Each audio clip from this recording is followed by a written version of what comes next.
মানে ঘুমায় ঘুমায় চিন্তা করতেছি বা স্বপ্নে দেখতেছি যে সাহেব আমার ঘরে আসছে বাসবে। शीतलम रहलिमय आपने भवनमा सपनमा देखली सत्य गुरु के आवनमा सपनमा देखली সাহেব আইব এটা বলি স্বপ্নে দেখতেছি। সাহেব আসবে যেমন আমি আমার ঘরে সাহেব আসবে বা ভারত সাহেব আছে মোহন সাহেব আছে সকল সাহেব এনাদের বাড়িতে সাহেব আসবে এটা স্বপ্নে দেখতেছি। ঘুমায় ঘুমায় চিন্তা মানে একটু কল্পনা কল্পনা আপনি যদি এই স্বপ্ন না দেখে আরেকটা স্বপ্ন দেখেন তাও দেখতে পারতেন। অন্য আছে না অনেকগুলো কুমতি অনেকগুলো অন্য অপরাধে চিন্তা ভাবনা এগুলো করতে পারতেন। তো সাহেব বলছে যে যাহা আসা তাহা বাসা, তো যেরকম চিন্তা সেরকমই ফল। তো চিন্তা করতেছে সাহেব আমাদের বাড়িতে আসবে। হ্যাঁ, सत्य गुरु के आवनमा सपनों देखल পানিয়া के चलली मैं वही पानी घाटवा से रही মানে উনি দেখলো যে ওই জল আনতে গেছে নদীর ঘাটে বা পুকুরে জল আনতে গেছে।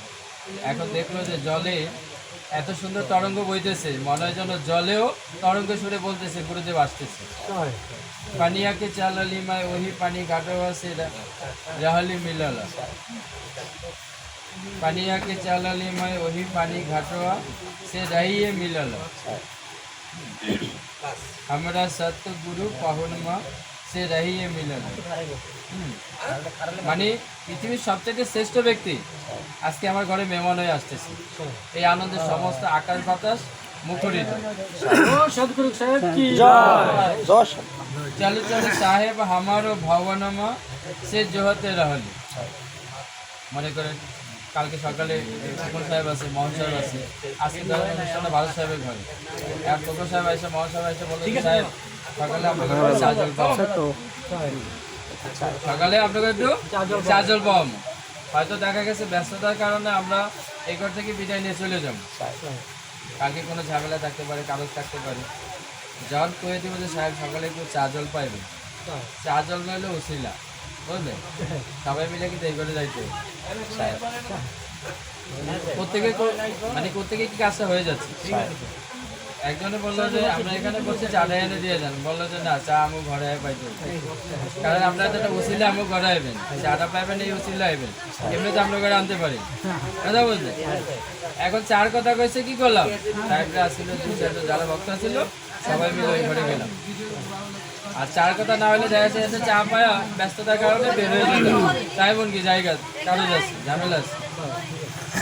এই কিছু কিছু কাজ হচ্ছে, কিছু কিছু বিষয় আছে অনেকের এভাবে হয়ে যায়, কৌশলে হয়ে যায় কথা বলতে। ওই যে অনেকে বলে না সাহেব আমরা করে অনেক সময় হারিফের জ্বালায় পাওয়া যায় না, আবার অনেক সময় দেখা যায় সাইডে সাইডে আমরা কোনো জায়গায় চলেও যাই। ঠিক আছে, এই হচ্ছে বিষয়। এখন এই কাজগুলো আমাদের করা চাই। একজন গুরু গোসাই, একজন সাধু ব্যক্তি, একজন সৎ ব্যক্তি বা একজন যে কোনো মানুষ একটা ঘরে গিয়ে দর্শন দেবে, একটা ঘরে গিয়ে পদতুলি দেবে, এটা তার অনেক বড় পুণ্যের ব্যাপার। আর সেই ব্যক্তি যদি হয় তত্ত্বদর্শী সন্ত, হ্যাঁ গুরু গোসাই, তাহলে সেটা আরো আরো অধিক পুণ্যের ব্যাপার। তো চলো চলো সাহেব আমারও ভবনমা সে জোহতে অনেক দিনে আশা ছিল সাহেব আইলে, সাহেবেরা তো আনতে পারি না, সাহেবেরা আনতে অনেক টাকা পয়সারও খরচের ব্যাপার হয়। ওই করে যখন আইসে তাইলে আমি একটু ডাইকে না চা জল পাওয়াই। জোহতে রাহলি মানে চিন্তা ভাবনা মনে কল্পনা এটা যে আমি এটা করবো। চলো চলো সাহেব আমারও ভবনমা সে জোহতে রাহলি সাহেব আর রাউরে সালমা সে জোহতে রাহলি। আপনার স্মরণে ছিলাম। আবার অনেক সময় কি হয় যদি মনের ভাবগুলো সাহেব বুঝতে পারে, সাহেব তো অন্তর্জামী, কি বলে আমার মনে কি বইতেছে এটা কিন্তু সাহেব জানে। অনেক সময় সেই অনুযায়ী সেই ফলটা সে পেয়ে যায়, সেই কর্মটা তার হয়ে যায়। সাহেব আর রাউরে সালান মাসে জোহতে রাহলি চরণা খাটারি আমরা চা খাওয়া ভবন। সাহেব যদি চা দেওয়ার আগে সাহেব যখন আয়া বলবো চট করে চরণ চন্দ্রমিত নিয়ে নেন, ভজনটা মানে এই যে প্রথম এগুলো হচ্ছে আরতি ভজন, তো মানে ভজনের তাৎপর্য এরকম, সাহেবের কীভাবে রাজি খুশি করাই দেবো, সাহেবের কীভাবে কর্ণিগুলি করাই দেবো, কী করলে সাহেব সন্তুষ্ট হবে। বলছে তো যে মানে সাহেব ভাউকা ভুকা, যে করে সাহেবের রয়নিক গয়নিগুলি পছন্দ হয়ে যাবে ওই ঘরটা সাহেবের প্রিয় হয়ে যাবে। তো চারানা খাটারি সাহেব আইব, চা পাওয়ার আগে চট করে একটু চার নাম নিয়ে নেব। হ্যাঁ, চারানা খাটারি আমার চা খাওয়া ভবন মা, তখন চার নামে দিয়ে কী করবো, আমি সমস্ত ঘরে ছিটিয়ে দেবো, চরণ ধোয়ার জলটা দিয়ে সমস্ত ঘরে ছিটিয়ে দেবো। কি হবে, চারানা খাটারি আমার চা খাওয়া ভবনা ছিটাইয়ে দেব, জন্ম জন্মকে অয় গুণওয়া সে কাটিয়ে যাইত। কি কারণে, ওই চরণ ধোয়া জল ঘরে ছিটানোর কারণে জন্ম জন্মের অপরাধ কেটে যাবে, ওই চরণ ধোয়া জলের উশিলায় উপলক্ষে। আর গুরু গোসাই সাধুগুরুর চরণ ধোয়া জলের ব্যাপারে সনাতন সব জায়গায় বলছে, সনাতন সব জায়গায় বলছে। বিজয় সরকার গানে গাইছে, সাধুগুরুর চরণ ধোয়া জল জানি সর্বতীর্থের বলে, একদিন করলেন না সম্বল বাসে বল। হ্যাঁ, এগুলো যদি সম্বল না করি তাহলে সম্বল টাকা পয়সা সম্বল করে লাভ হবে, অর্থ করে ধন সম্পদ। ওই যে বললো যে আপনার গলায় যদি একটা স্বর্ণের চেন দেয় তাহলে চোরে দেখলে ডাকাইতে দেখলে ওটা চিন্তায় হওয়ার সম্ভাবনা আছে। আর আপনি যদি তিলকমালা থাকে তাহলে ভাববে যে নাই বসত, ওটা চুরি করবে না, শত্রু বাড়বে। হ্যাঁ, যারা সাধু মানে গুরুমুখী হয়, যাদের এই সাধু ভাব থাকে তাদের ঝামেলা কম থাকে। ঝামেলা মানে সাধু মানুষ কারো লোকের ঝগড়াঝাটি পছন্দ করে না, যায় না। যারা অসাধু ব্যক্তি তারাই না ঝগড়াঝাটি করে, ঝামেলার মধ্যে জড়ায়। তো যারা সাধু সজ্জন ব্যক্তি তাদের ঝামেলা কম থাকে। বরিশালের সাহেবেরা দেখছেন না? হ্যাঁ, কেউ কথা বলে চুপ করে থাকলো, চুপ করে থাকলে কারে কে কতক্ষণ করে। আর আমি যদি কথা ধরি তাইলে না কথা হইব, কথা না ধরলে কিন্তু কথা হয় না। আমি আশ্চর্য হয়ে গেছি, একজনকে বলতেছিল যে সাহেব আপনার ব্যাপারে এই কথাটা বলছি, তোমার বলতেই তো যেমন আমারই কইছে সাহেব আপনার নামে অমুক একটা কথা কইছে, আর আমি যদি বলতে দিতে পারি তাইলে কিন্তু কথা বাড়ে না। আর যদি আমি হ্যাঁ কি আমার এত বড় কথা কইলো, কথা বাড়ে না, ওদিক থেকে আরো ভিতরে গেল না। যারা সাধু সজ্জন ব্যক্তি তাদের এরকম রয়নি গাড়ি থাকে, আমার নেই সেটা অন্য বিষয়, যাদের ছিল যেমন বরিশালের সাহেব, এই জন্য সবার কাছে উনি প্রিয়, কারো কাছে অপ্রিয় ছিলেন। আমরা তো অনেকের কাছে প্রিয়, অনেকের কাছে প্রিয় না, কিন্তু উনি সকলের কাছে প্রিয় ছিলেন এই কারণে যে কথা বাড়াইতো না। আর আমরা বাস্তবে দেখছি যখন মানে ঝগড়া ঝাঁটি বিভিন্ন অরুচি কুরুচি কথাবার্তা বলা হয় না, তখন এখানে সূচিটা নষ্ট হয়। যারা সাধন ভজন সাহেব, যারা সাধন ভজন করে তারা এগুলোর মধ্যে যখনই ঢোকে তখন এই সূচিটা নষ্ট হয় মনে। আর সূচিটা নষ্ট হলে একাগ্রতা থাকে না, সাধন ভজনে মনোনিবেশ করা যায় না সহজে। হ্যাঁ, এই জন্য এই সূচিটা রাখা চাই। আর সূচিটা থাকলেই পরে হ্যাঁ সাধন ভজন করতে সুবিধা হয়। আর যাদের এই সূচিটা হয় সাধন ভজন করতে সুবিধা হলে গুরু কৃপা সহজে পাওয়া যায়। বুঝা গেল? তাই কি বলছে, জন্ম জন্মকে হয় গুণওয়া সে কাটিয়ে যায়। তো এমন এমন সুযোগ কেউ হাতছাড়া করতে চায়? আবার আমরা যদি বলি হ গুরু গোসাইতে আইয়ে ওই গর্তে জায়গা আমার একটু আইতে মনে করে না, এইভাবে যদি বলি একটু এলোমেলো করে, আমার যেটা করণীয় সেটা আমি করলাম না, উপরন্তু তাকে দোষ দিয়ে দিলাম। গুরু গোসাই আপনার ভাগ্য বলে আপনার কুটিরে আসছে, আপনার মাটিয়াতে আসছে, আপনার আঙ্গিনে আসছে, তাকে কিভাবে আপনি কি করবেন সেটা আপনার ভিতরে থাকতে হবে। আর উল্টো যদি আমি দোষটা করতে গিয়ে আসি, কারণ মনটা তো ওরকম, ভালো মন হলে তো ভালো কথা আছে, আর ভালো মন না হলে ভালো কথা হয় না। বুঝা গেল? একজন সাধু সজ্জন ব্যক্তিকে এক গ্লাস জল পাওয়াবে, একজন আমগর অনেক সময় ঘরে নিয়ে কেন সাহেব একটু ঘন্টা ঘুরে যান, এর মধ্যে তাৎপর্য আছে না? আমাদের কথা আলাদা, যারা সাধু সজ্জন ব্যক্তি আমরা তো সাধু সজ্জন ব্যক্তি হতে পারি না, শুধু নামে আছে। এরকম যদি ভালো মানুষগুলো একটু ঘর থেকে আসে, ওই ঘরের অনেক দোষ এমনি কেটে যায়। 100%-এর মধ্যে 80% দোষ এমনিই কেটে যায়। जो घर साधु न पूजिए धरती सेवा ना हुए, साधु गुरु गोसाई पूजा না হলে ওই ধরতি মানে মাটির সেবা হচ্ছে না। প্রতিদিন আমরা ঘুম থেকে উঠে মাটিকে প্রণাম করি না, ধরতি মাতাকে স্পর্শ করে প্রণাম করে তারপরে পা মাটিতে ফেলি। কথা বুঝতে পেরেছি? আবার অনেক জায়গায় বলছেন না যে সাধু হতে হলে মাটির মতো হও, এরকমই বিষয়গুলো। তো সে যেই ঘরে গুরু গোসাইয়ের আওয়াজ আনা জানা থাকে, जो घर साधु न पूजिए धरती सेवा ना হয়, ও ঘর মরঘট, মানে কি শ্মশানের মতো। কাল কলেজ দুঃখ যন্ত্রণা, হ্যাঁ, লক্ষ্মী ঘাটতি, বিপদ আপদ, এগুলো থাকে। এইভাবে যদি সেবা পূজাগুলো আমরা করতে থাকি, তাইলে এগুলো আমাদেরকে দেবে, হ্যাঁ, চাইবে। আবার আমরা গুরু গোসাই দেখে যে আমাদের বিপদ নাই এমন কোনো কথা না। যারা সাধু সেবা করে তাদের যে বিপদ নাই এটা কোনো কথা না। এটা একটা জায়গায় লিখছে না যে গঙ্গাপুত্র বিশ্ব, গঙ্গা স্নান করে যদি পাপ মোচন হতো, তাহলে গঙ্গাপুত্র বিষ্ণু সে তো নিজেই গঙ্গাপুত্র, তার পাপ তো এমনি মোচন হয়ে যেত, কিন্তু তাকেও কর্মফল ভোগ করা লাগছে। এখন আমি যে জন্মে এসে কোনো কষ্ট দুঃখ ভোগ করতেই পারি, সেটা তো আমার অন্য কোনো জন্মে হয় কোনো অপরাধ থাকতে পারে, সেটা আমাকে এই জন্মে ধুয়ে মুছে নিচ্ছে। আমার যদি কোনো জন্মে হয় কোনো অপরাধ থেকে থাকে, সেটা এক সময় আমাকে শোধ দিতেই হবে। যেমন গান্ধারী দিছে, হ্যাঁ, যেমন কর্ণ দিছে, দাদা কর্ণ, সূর্যপুত্র কর্ণ, মাতা কুন্তিপুত্র কর্ণ, যেমনি করে বিশ্ব দিছে গঙ্গাপুত্র। হ্যাঁ, আমরা আর কি, আমরা তাদের সাথে অনেক সাধারণ না। গঙ্গাপুত্র বিশ্ব যার ইচ্ছা মৃত্যু ছিল, যিনি অষ্টবসুর মধ্যে একজন বসু, স্বর্গের অষ্টবসুর মধ্যে একজন, তিনি পৃথিবীতে আসছেন।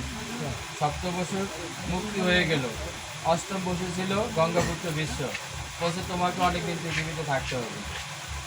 তো তিনি অনেক দিন পৃথিবীতে ছিলেন, সংসার করলেন না। তাও রাজকার্য পরিচালনা করা যাবে না, সংসার ধর্ম করা যাবে না, শুধু আজ্ঞাবহ, আমি এই রাজ্যের সেবক হয়ে থাকবো।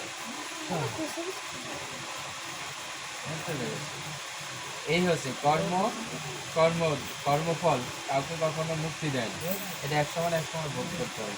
ছাপাটা কি ছিল? ধর্মদাস সাহেবের ছাপাটা, ধর্মাই দাসে হোক গাইল না রাজিয়া চরণমা ধইলে না, মানে চরণে সব কিছু। ওই যে একটা বাণীতে বলছে না,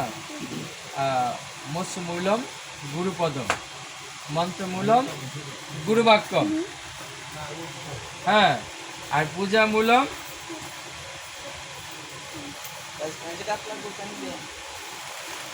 হচ্ছে গুরুমূর্তি। লেখাটা আছে, আমি লেখাটা ভুলে গেছি। এই চারটা যে শব্দ আছে না, এই চারটা শব্দ হচ্ছে ধর্মের শাস্ত্র, ধর্মের শাস্ত্র, গুরুমূর্তি। আমরা যে ধ্যান সাধন করি না, তো ধ্যান করতে বলছে কার? গুরুর। ধ্যান মূলম গুরুমূর্তি, পূজা মূলম গুরুপদ।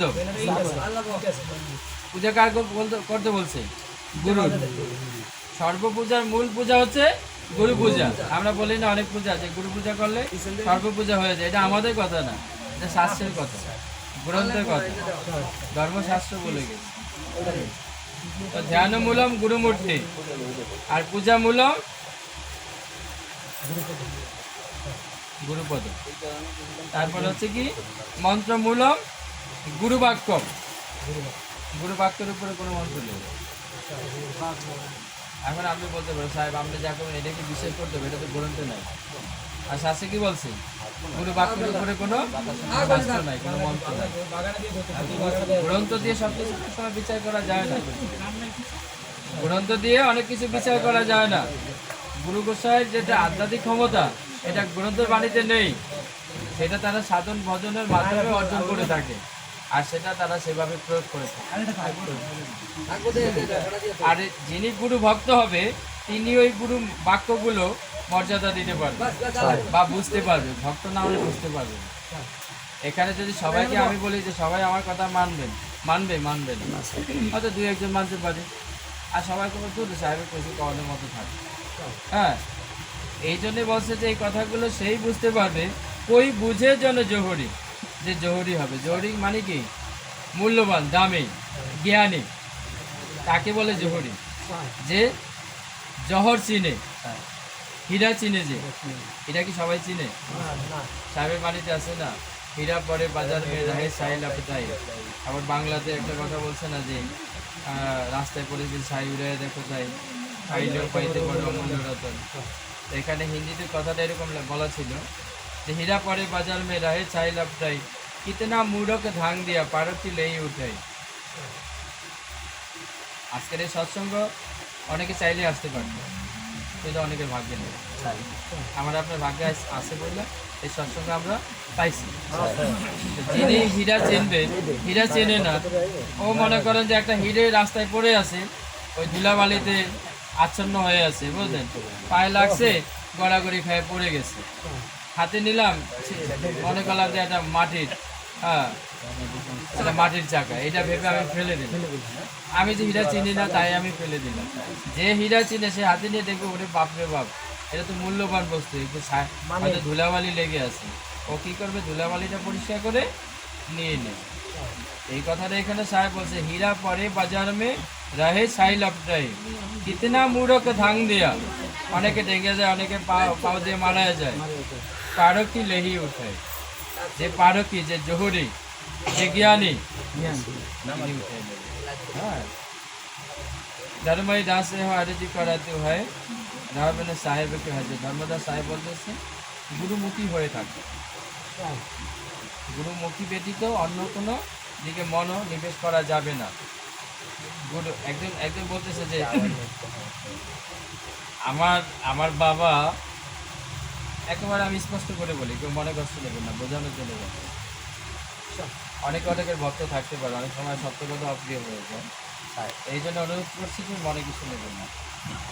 যে আমার বাবা, এই যে আজকের যে যারা ভাগবত পাঠ করে, যারা গান কীর্তন করে, আমার বাবার অনেক অবদান ছিল এই গান কীর্তনে, ভাগবত আলোচনায়, ভাগবত আসলে ভবিষ্যতে অনেক অবদান ছিল আমার বাবার। ঠিক আছে, এ কথা কে বলতেছে? ছেলে। এখন অবদান যখন আছে, ছেলেও কিন্তু এখানে অবদান দিচ্ছে।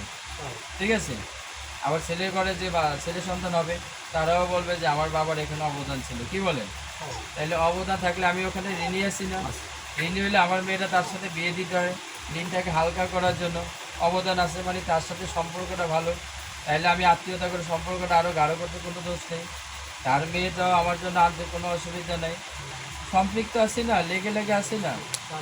সাহেব বলছে সম্পর্ক সম্পর্ক গড়ে ওঠে ঘনিষ্ঠতার মাধ্যমে, জাতি পাতি না, যে মুসলমান, হিন্দু, খ্রিস্টান, জৈন, শিখ, এটা না। ঘনিষ্ঠতা হলেই সম্পর্ক গড়ে ওঠে। এখানে হিন্দু মুসলিমের কথা না।